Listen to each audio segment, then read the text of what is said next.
La distribución de las vacunas ha puesto en el foco el problema de la desigualdad, tanto a nivel internacional como dentro de algunos países. Asimismo, desde que han comenzado las campañas de inoculación, han estallado varios escándalos de casos de quienes han recibido el medicamento de forma irregular y también fraudes.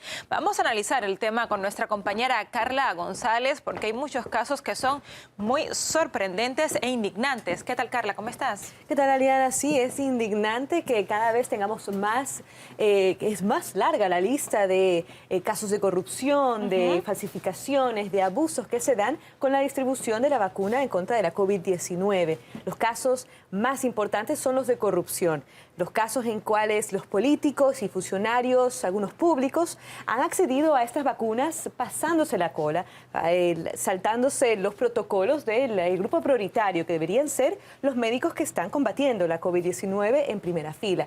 Aquí tenemos el escándalo, uno de los más grandes en América Latina, al menos la vacunación de al menos 487 funcionarios, que dijo el presidente interino Francisco Sagasti que al menos una decena serían funcionarios públicos. Inclusive está en esta lista el expresidente Martín Vizcarra, su esposa, su hermano, otros ministros que también han sido parte de este caso.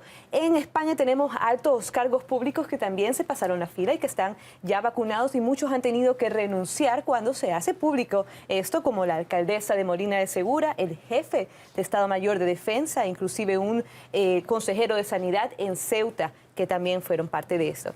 Y el caso de Ecuador del ministro de Salud, Juan Carlos Ceballos, que la Fiscalía General ya está investigando porque logró vacunar a varios miembros de su familia cuando el plan piloto, como se llamaba en Ecuador, todavía no iniciaba. Y uno de los últimos casos con el ministro Ceballos fue la publicación de varias cartas de invitación que hacía el ministro a miembros de universidades públicas y privadas en Ecuador para que se unan a esta lista de personas que iban a ser vacunadas con antelación. Y no solo el tema de la corrupción nos preocupa, sino el tema de la discriminación, como ya lo adelantabas, Ariana. Este es una prueba más de que durante el proceso de vacunación también hay exclusión de varios públicos, de varios grupos poblacionales, como en Estados Unidos, y ya lo dijo el Centro para el Control y Prevención de Enfermedades, que, por ejemplo, la población afroestadounidense debía ser una de las primeras en ser vacunada porque estaba en mayor riesgo. Si analizamos los números, solamente 5% de esta población ha sido vacunada, comparada con el 60% de la población blanca no hispana. Tenemos también el caso en Brasil de que ciudadanos con la posibilidad de comprar la vacuna han intentado hacerla, a pesar de que la OMS pide que sean gratuitas y expandidas para toda la población, y también en contra de lo que ha dicho el presidente Jair Bolsonaro, y un poco criticando también su manera de manejar esta vacunación masiva en el país. Y bueno, en Bélgica también tenemos las huelgas que han hecho los profesores porque no se los ha incluido en esta lista prioritaria para vacunación, a pesar de que dieron clases durante toda la pandemia de manera presencial. Sí, Carla, hay que decir que además de todos estos casos que llaman mucho la atención y que saltan en los titulares, hay otra lista de actividades delictivas que se realizan en relación con esta vacuna. Por supuesto, es una mina de oro, lamentablemente, para varios estafadores que ahorita, en este momento, estemos analizando quién se vacuna y quién no. Lamentablemente, a esos números hemos llegado. Ya hay 6 detenidos en Nuevo León y una clínica ya que fue clausurada por vender vacunas falsas. Tenemos también las inyecciones de aire, famoso caso que se dio en Brasil, donde se engañaba a los ancianos que habían sido colocados en esta lista de prioridad para que sus jeringuillas estén vacías al momento de la vacunación. Y volvemos a Ecuador, donde una clínica fue también clausurada porque ya había colocado 70.000 vacunas falsas. De estas, las personas que trabajaban en esta clínica cobraban hasta $15 por cada dosis, inclusive pedían que sean 3 dosis que se pongan. Entonces era un negocio muy lucrativo. Y no solamente por el tema de las estafas, se va perdiendo cada vez más la capacidad de vacunar a la población, sino por el tema de cómo se mantiene y se refrigeran muchas de las vacunas que tenemos en algunos países.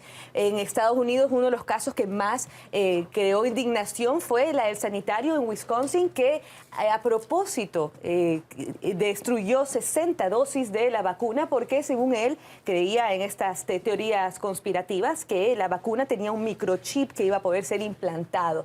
Por ese caso, él va a tener que responder a la justicia. Casi 10 años podrían pasar en la cárcel por lo que sucedió. En Chile también tenemos que robaron 40 vacunas de un centro médico, y en Brasil vándalos cortaron la electricidad necesaria para mantener en refrigeración hasta 133 dosis de la vacuna. Ahora también es interesante analizar los casos que se dan en todos estos procesos de personas que usan propagandas ficticias y que venden recursos mágicos que podrían curar la COVID-19. El más famoso, el pastor evangélico en Brasil, que vendía estos frijoles mágicos, las judías mágicas, como lo hemos visto en varios reportes, que según él curaban la COVID-19 y por eso cobraba hasta $150 por un frijol. En Estados Unidos tenemos el caso de la legisladora de Missouri, que fue acusada de tratar de curar la COVID-19 y vender un tratamiento con células madres que era falso. Casi $200,000 que tiene ahora en su bolsillo, lo tuvo, y que solamente por vender líquido amniótico en lugar de las famosas células madre. Así está la situación ahora, que hasta en la pandemia no hay manera de escaparse de personas que quieran estafar y abusar de los demás. Completamente escandaloso, te agradecemos, Carla. Y el vicepresidente de la Confederación Nacional de Funcionarios de Salud Municipalizada de Chile, Esteban Maturana, opina que los implicados que han puesto en riesgo las vidas de otras personas deberían ser penados con la cárcel. Aquí se está incurriendo en afectar la vida de seres humanos. Una persona que se vacuna con una vacuna falsa o con una vacuna que fue mal manejada, mal administrada, porque no hubo una red de frío que funcionara adecuadamente, esto se está poniendo en riesgo la vida de algún ser humano. Y por lo tanto las acciones penales debieran ser, por supuesto, el máximo rigor, homicidio calificado, homicidio frustrado, ese tipo de acciones penales deberían llevarse adelante de tal manera que estas personas sufran penas efectivas de cárcel en el caso de que se demuestre que efectivamente alguna persona incurrió en alguno de los delitos de venta de vacunas o vacunas falsas o destrucción de vacunas, etcétera.